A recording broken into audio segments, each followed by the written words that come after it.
Dialog Khusus hanya di 95,3 Tegar Beriman FM. Apa langkah-langkah yang dilakukan klinik untuk memastikan setiap peserta mengisi SRK sebelum dilayani, Bu? Mangga. Ya. Jadi memang saat ini tuh akan kelihatan seseorang itu memang hanya bisa daftar ke Vaskes tingkat pertama itu akan muncul dia itu sudah dilayanin, apalagi kalau dia itu sudah daftar pakai mobil JKN dari rumah, ya kan? Dari rumah daftar pakai mobil JKN akan kelihatan dia dapat nomor berapa, estimasi waktu tunggunya berapa lama, dan dia datang harus jam berapa. Kecuali kalau pasien itu dalam keadaan darurat boleh datang on-site. Nah, apabila belum mengisi itu belum bisa masuk.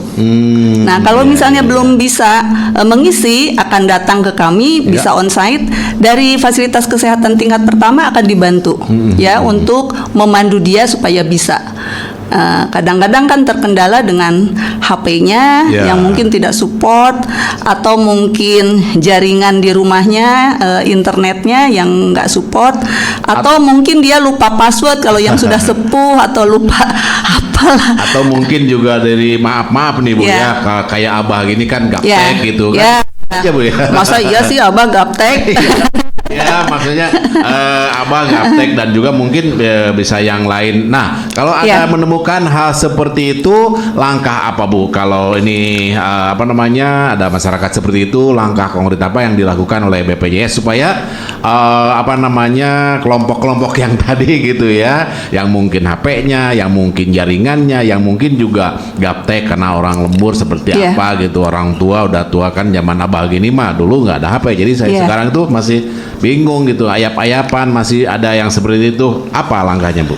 Langkahnya apabila dia sudah datang ke klinik, kami akan memandu dia. Kan ada linknya. Linknya tinggal kami bertanya, ada petugas khusus yang bertanya, tinggal jawab gitu kan. Pertanyaan misalnya ada pertanyaan apa, dijawab apa, kita tinggal bantu. Nanti kalau sudah hasil selesai, ada submitnya, kan akan kelihatan bahwa dia itu risiko apa.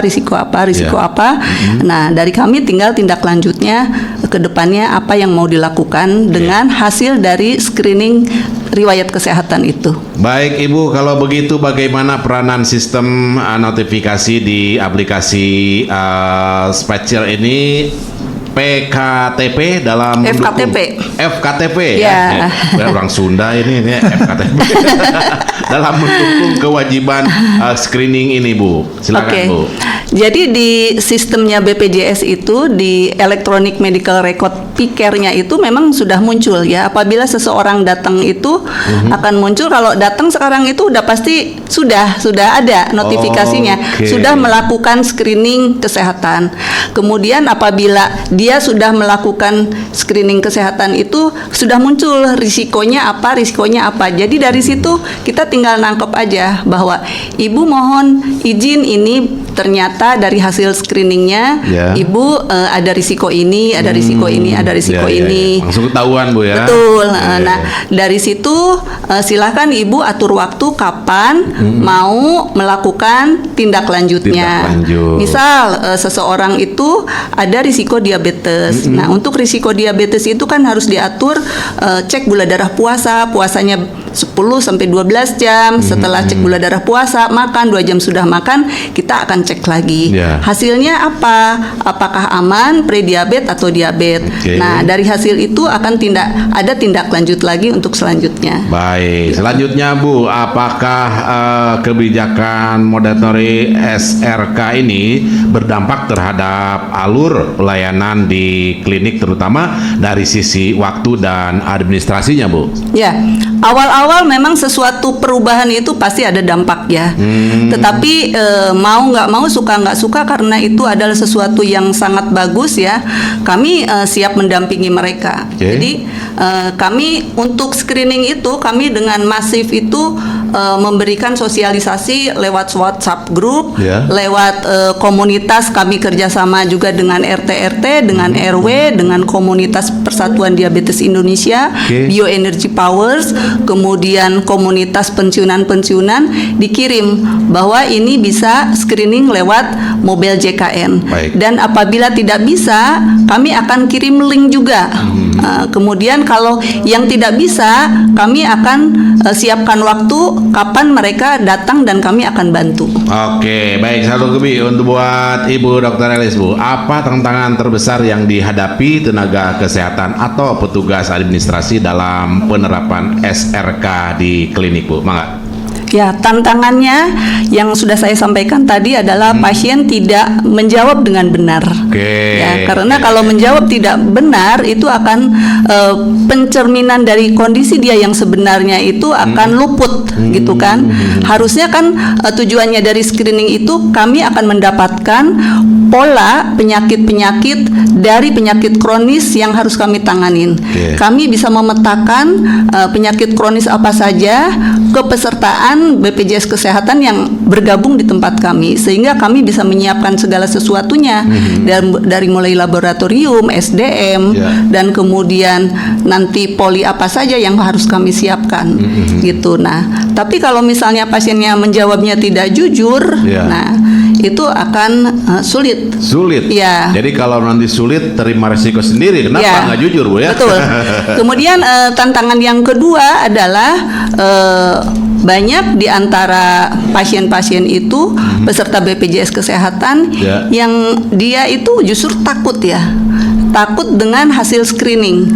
Padahal sebetulnya hasil screening itu dikatakan risiko. Risiko itu adalah sesuatu yang harus ditindaklanjutin. Kata-kata risiko itu terbukti benar atau tidak. Kalau terbukti benar, ya berarti kita harus cari solusi supaya nanti tidak tambah parah atau menemukan penyakit itu dengan sedini mungkin. Ya. Dan kalau misalnya dia sudah dalam keadaan baik, tetapi misalnya ada risiko, misalnya dia kegemukan, nah berarti kita tinggal bagaimana memotivasi pasien-pasien tersebut untuk turunin berat badan supaya risiko untuk ke arah diabetes, hipertensi, dan sekarang itu kan obesitas itu sudah dikategorikan ke penyakit namanya sindroma metabolik gitu ya. Jadi jangan dikatakan kalau kegemukan itu adalah subur atau makmur, tetapi sekarang itu sudah masuk ke seperti apa, Bu ya? Iya. Jangan leuwih teuing.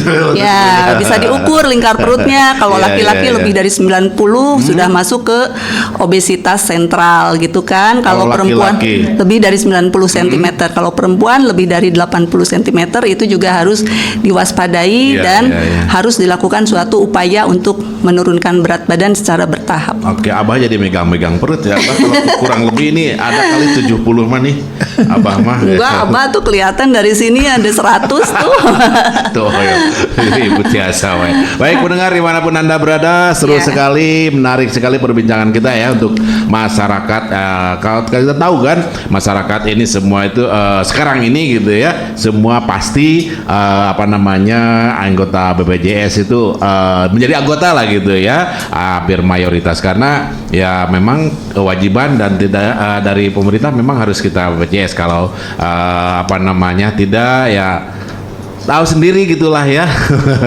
Untuk yang tidak ikut serta mungkin ya tapi kalau berobat gitu mahal dan sebagainya tidak yang nanggung, ya kenapa atuh nggak masuk anggota. Jadi ini mudah-mudahan perbincangan ini sangat bermanfaat bagi masyarakat. Baik, sebelum kita lanjut perbincangan menarik ini, kita kasih yang lewat dulu dan nanti kita akan coba buka pertanyaan dari pendengar ya. Silakan pertanyaan pendengar yang mau bertanya ditunggu ya setelah yang lewat ini.